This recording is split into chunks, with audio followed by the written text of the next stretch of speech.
Assalamualaikum warahmatullahi wabarakatuh. Halo guys, kembali lagi ya di channel gua si Bola Reader. Oke guys, di video kali ini sebelum kita membahas hal lainnya, jangan lupa like, komen, dan subscribe ya guys ya. Dan jangan lupa untuk komen like novel yang ingin kalian bahas, dan langsung aja kita menuju ke videonya aja guys ya. Let's go. Oke guys, kali ini gua akan melanjutkan serial light novel yang berjudul Seiken Gakuen no Maken Sukai volume 4 part 8. Dan langsung saja kita menuju ke pembahasannya aja ya guys ya. Let's go. Part 8 bener ya? Oke guys. Let's go. Beraninya kau menyakitiku, dasar manusia rendahan. Setan laba-laba mencoba melanturkan semacam mantra, tapi sihir itu segera bubar.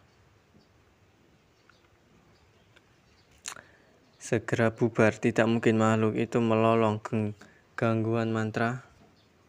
Itu adalah perbuatan Leonis. Gangguan mantra adalah teknik yang sangat canggih, tapi itu adalah permainan anak-anak untuk pangeran kegelapan yang telah menguasai semua sihir yang ditawarkan. Iya, tebasan petir guntur. Rip. Pedang Sakuya menancap di parut tubuh laba-laba. Makhluk itu jatuh ke tanah dan mulai tenggelam dalam bayang-bayang. Tidak, kita tidak bisa membiarkannya lolos. Dia masih perlu mendapatkan informasi darinya. Sambil mengangkat tongkatnya, dia mulai melanturkan mantra.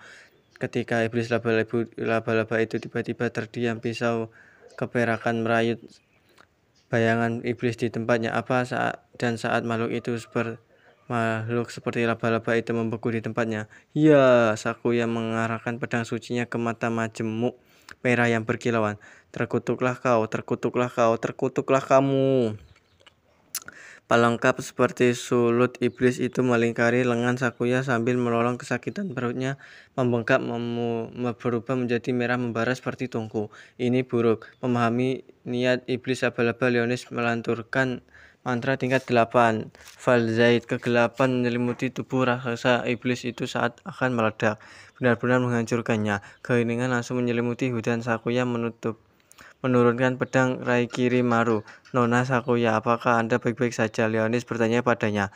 Iya, gumam Sakuya saat pedang suci miliknya memudar menjadi partikel cahaya. Apa monster itu? Leonis memandang wanita muda itu dengan serius. Apa kamu pernah melihat yang seperti itu sebelumnya? Sakuya menggelengkan kepalanya. Untuk saat ini, mari kita laporkan ini ke Biro Administrasi. Ngomong-ngomong nak, matanya menyipit curiga. Ya, mengapa kamu menyembunyikan kekuatanmu yang sebenarnya? Apa maksudmu? Leonis tergagap, pura-pura tidak tahu. Untungnya Sakuya tidak melanjutkan penyelidikan lebih jauh. Tidak, maafkan aku yakin Anda punya alasan, katanya sambil mengangkat bahu. Kemudian dia mulai berjalan kembali ke arah asrama. Sulit untuk melihat ke mana kita berjalan ya, jadi berhati-hatilah. Baik. Leonis dan Sakuya berjalan menuju hutan lebat. Dengan Leonis berjalan tidak jauh dari belakang Sakuya, saat dia melihat ke arah pepohonan, dia memanggil Seri secara telepati. Saya di sini, Tuan, jawabnya segera. Dialah yang menjahit bayangan iblis di tempat sebelumnya. Dia menjaga Leonis sambil menjaga dirinya agar tidak terlihat. Permintaan maaf, saya tidak membayangkan itu. Mungkin mencoba untuk menghancurkan diri sendiri. Seri mengungkapkan dengan penyesalan. Tidak apa-apa, Anda tidak bersalah untuk itu. Apa kamu dapatkan dari binatang itu? Leonis bertanya pada pelayannya. Itu adalah iblis, pasti seorang yang berangkat tinggi. Apakah Anda tahu apa tujuannya? Yang saya miliki hanyalah dugaan, tapi jangan ragu untuk berbagi, desak Leonis. Saya percaya makhluk ini memiliki profesi yang sama dengan saya, pembunuh iblis. Selama eranya musuh, Leonis tidak hanya menjadi pahlawan dan pejuang. Banyak faksi telah mengirim pembunuh rahasia untuk mengambil mayat nyawa raja mayat hidup. Anehnya, sepertinya iblis laba-laba ini tidak datang untuknya. Dia terkejut saat melihatnya menggunakan sihir, membuatnya tampak tidak mungkin bahwa identitas Leonis telah terungkap. Ini menyulitkan vampir. Apakah setelah Riselia? Jika itu benar, maka Leonis bahkan tidak bisa menebak apa yang diinginkan iblis itu darinya. Itu semua terlalu tidak bisa dijelaskan, tuanku. Saya punya lebih banyak tambah seri. Apa itu? Saya mencoba bahwa iblis adalah orang yang mengganggu koridor bayangan. Tetapi ada bukti jejak bahwa beberapa tempat lain diserang. Jadi lebih dari satu iblis telah menyusup ke kota ini. Jadi sepertinya, tuanku. Dan hukuman apa yang menurutmu cocok untuk mereka yang mengganggu kerajaan Pangeran Kegelapan tanpa izin? Leonis bertanya. Kematian yang cepat akan berhasil menurut pendapat saya yang sederhana, jawab Sherry. Memang. Dan kenapa? Karena mereka mencoba membunuh anak kesayangannya. Mereka harus dihukum lebih keras lagi, Sherry. Selidiki identitas musuh, perintah Leonis. Dengan kehendak Anda, tuanku, jawab Sherry, dan dia menghilang ke dalam kegelapan. Sebuah seringai muncul di wajah Leonis. Kamu akan menyesali hari yang kamu pikir bisa mengklaim apa yang menjadi milik Pangeran Kegelapan. Bodoh, anjir, karbit, cok. Oke, kita masuk ke chapter 4 ya guys ya. Dan langsung saja kita lanjut. Oke, let's go. Chapter 4, The Holy Light Festival. 2 hari setelah berlalu sejak serangan iblis itu, festival cahaya suci telah dimulai. Telah tiba, seperti yang diharapkan Reselia. Langit cerah dan suara ceria, dan cuaca cerah. Matahari bersinar hangat di atas batu ubin akademi. Terlihat bagus. Tempat ini memiliki suasana yang tepat. Reselia mengangguk puas melihat sekeliling ruang pertemuan di lantai pertama. Itu telah diubah menjadi dekorasi untuk kafe dan sama sekali tidak dapat dikenali. Sementara bagian luar, asrama Hirasfeld dibiarkan tidak berubah, tua dan bermartabat. Gadis-gadis itu telah melakukan pekerjaan yang luar biasa dalam merombak interior. Semua wallpaper dirubah, membuat mereka tampak seperti lukisan yang menakutkan. Lonceng kecil berbentuk seperti tengkorak dan kelelawar tergantung di langit-langit.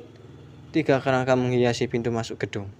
Ini seperti rumah vampir sungguhan, agak santai, komentari Celia. Kediaman vampir sebenarnya tidak berbeda dari perkebunan bangsawan biasa. Leonis, yang pernah memiliki vampir yang melayani bawahannya, mengoreksi. Mereka semua adalah tempat yang cukup suram. Tetap saja, dia tidak dapat menyangkal bahwa tempat ini sangat cocok untuk para andit. Suasana ini memang menakutkan untuk mengingatkan saya pada malam bawah tanah. Penerangannya juga tepat. Leonis tidak akan keberatan meninggalkan asrama seperti ini selamanya. Untuk hari ini cerah. Apakah itu agak berbenturan dengan suasana kafe? Gumam Regina melihat keluar jendela. Jenis kontras menambah kesenangan, bukan? Riselia menjawab, senyum tegang di bibirnya. Di luar, seekor burung gagak bersarang di pohon terdekat, kemungkinan terpikat oleh kekuatan vampir Riselia. Sudah waktunya kita berganti kostum dan bersiap-siap. Elvina memutuskan, bertepuk tangan untuk menarik perhatian semua orang. Oh, benar, seru Riselia, meninggalkan Leonis di belakang. Gadis itu masuk ke kafe Elvina yang telah diterapkan sebagai bilik rias mereka. Bilik anjir. Sementara Riselia dan gadis-gadis lain berganti kostum, Leonis pergi ke dapur untuk membuat kopi dan duduk di salah satu meja kafe. Selama eranya dia tidak pernah berpikir melakukan sesuatu seperti kopi yang ada. Seolah-olah kegelapan yang hitam telah terkonstruksi menjadi minuman sempurna yang sesuai dengan citra Pangeran Kegelapan. Jika memang ada, jika tidak begitu pahit, itu akan sempurna. Selain itu, Leonis merenung sambil menambahkan banyak gula ke dalam cangkir dan mengaduknya. Untuk saat ini tidak ada tanda-tanda lebih lanjut dari pembunuh iblis. Apakah hanya ada satu, atau mungkinkah mereka menunggu kesempatan lain? Kesempatan yang tepat. Leonis juga mengawasi Riselia dengan waspada. Tetapi sepertinya tidak ada orang yang mencoba menculiknya telah melakukan kontak dengannya. Beberapa siswa mendekati wanita muda itu mencoba untuk memukulnya, tetapi Leonis melemparkan delusi kematian pada mereka yang membuat mereka lumpuh karena teror selama beberapa hari. Leonis mungkin adalah pangeran kegelapan yang paling pemaaf, tetapi bahkan dia tahu untuk menjawab apa upaya untuk meletakkan tangan pada anak kesayangannya dengan hukuman pahit. Either way, saya harus tetap waspada untuk sementara waktu lagi. Kamu siap, Leo? Rawr! Saat itulah pintu ruang ganti terbuka. Masuklah Riselia mengenakan pakaian kafenya. Nona Celia. Leonis hampir saja memuntahkan kopinya. Pipinya memerah. Wanita muda berwarna perak itu mengenakan pakaian kulit enamel yang mengilap. Itu memamerkan belahan dada yang banyak dan memperlihatkan bahannya dengan menggoda. Ada 2 sayap kelelawar kecil yang menempel di punggung pakaian itu. Itu adalah pakaian yang ditata dalam citra vampir. Hehe, lebih baik kamu jadi anak baik atau vampir jahat besar yang akan menghisap darahmu, kata Riselia sambil mengedipkan mata saat Leonis menegang. Dia mungkin menganggap Leonis sebagai lelucon yang lucu bahwa seorang vampir mengenakan kostum seperti vampir. Tidak, bukan seperti itu rupa vampir, itu sucubus. Leonis menyindir dirinya sendiri. Benar, kedua spesies itu mirip dalam penampilan, tetapi sucubusi adalah sejenis iblis, bukan mayat hidup. Materi penelitian yang dikumpulkan Riselia kemungkinan telah mencampur adukkan keduanya. Anak itu menatap dengan mata terangsang Nona Celia. Sudah kubilang ini terlalu menggairahkan, kata Regina dari belakang Riselia. Hah? Riselia menatap Leonis dengan heran. Aku tidak. Leonis buru-buru memprotes. Hehehe, kamu yakin tentang itu, nak? Tanya Regina. Berbeda dengan pakaian Riselia yang memikat, Regina mengenakan pakaian oranye terang. Pita rambutnya memiliki desain labu yang mengingatkan pada monster yang disebut Jack O'Lantern.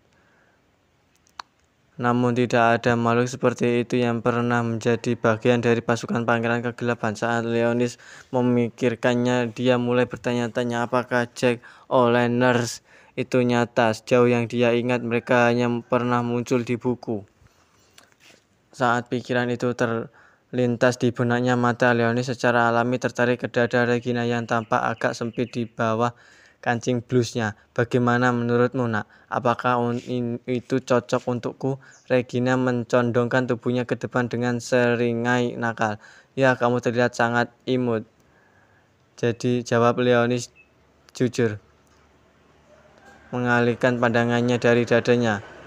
Mendengar pujaan lemah lembut ini membuat Nona merah menjalar di pipi Regina. Cute. Dia akhirnya menggigit lidahnya. Itu sangat lucu. Ya, nak, kamu benar-benar belajar bagaimana memberikan pujian. Regina tergagap malu. Kalau begitu terus, kamu akan menjadi pangeran kegelapan di kamar tidur saat kamu bertambah tua. Apakah dia? Leonis bertanya-tanya, menyadari sesuatu. Oh tidak, kamu benar-benar sangat imut, Regina. Kamu cantik, lanjutkan sambil memuji. Kamu seharusnya tidak menggoda gadis yang lebih tua seperti ini, nak. Regina buru-buru menjawab, sejujurnya pita itu cocok untukmu. Nona Celia, anak itu menggertakkanku. Regina menangis dan bersembunyi di balik Riselia. Wajahnya merah hingga ke leher. Saya melihat pelayan ini lemah untuk mengarahkan pujian, bukan. Ekspresi Leonis berubah menjadi ganas saat menemukan kelemahan tak terduga ini. Bagaimana denganku, Leo? Riselia menatap dengan cemberut kesepian. Namun sebelum dia bisa menjawab, Nona Vane, saya tidak bisa. Ini terlalu memalukan. Jangan khawatir, kamu terlihat hebat.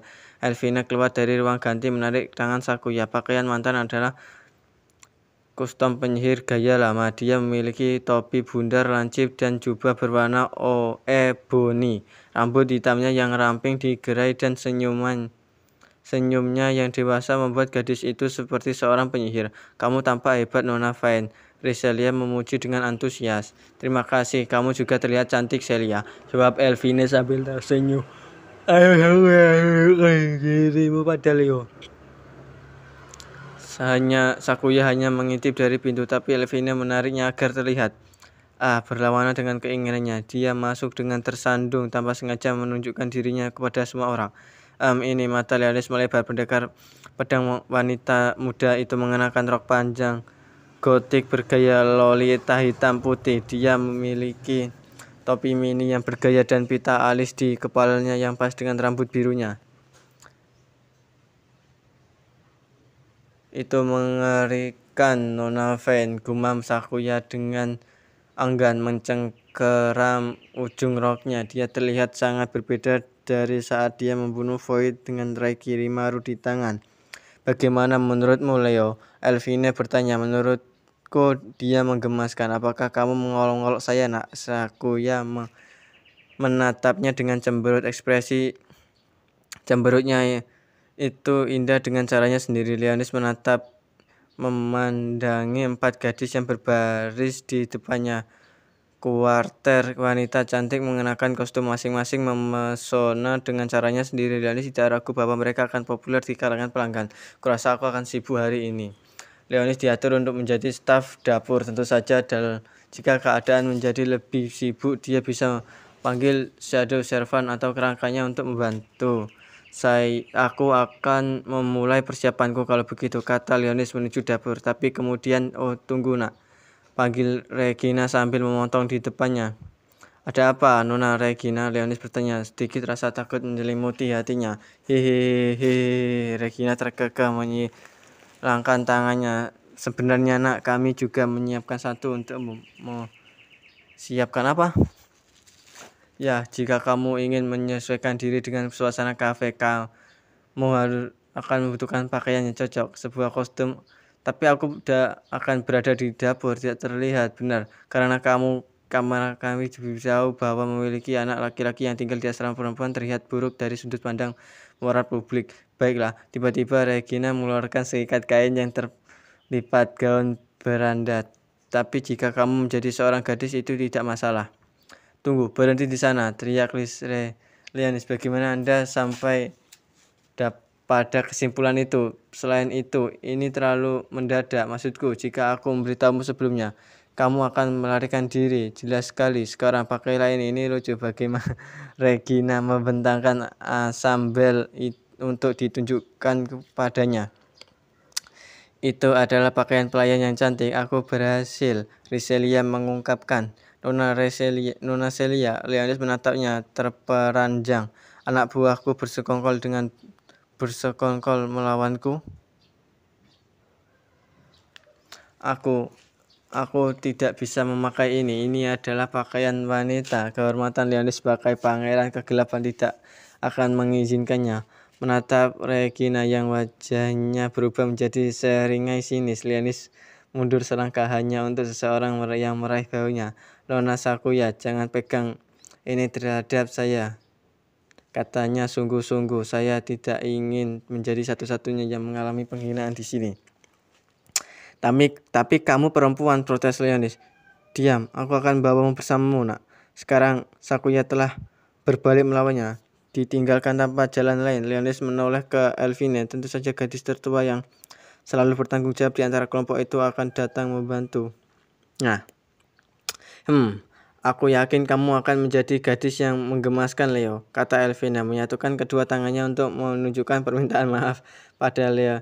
Pada akhirnya, Leonis tidak berdaya untuk melawan. Waktu menunjukkan jam 8.30, waktu standar kekesaran. Waktu standar kekesaran ini UTC plus berapa, anjir? Ini UTC plus 000 atau UTC plus 14, anjir? Enggak tahu, yuk. Kayaknya ini mengikuti waktu standar ya. Waktu standar berarti kayaknya UTC ya. Ya, lanjut. Gerbang Excalibur Academy terbuka dan tidak terhitung banyaknya warga yang membanjiri tempat itu. Bahkan selama masa damai, bagian dari halaman kampus selalu dapat diakses oleh masyarakat umum. Fasilitas pelatihan itu sendiri dan gedung sekolah akademi biasanya terlarang. Namun itu berubah selama festival cahaya.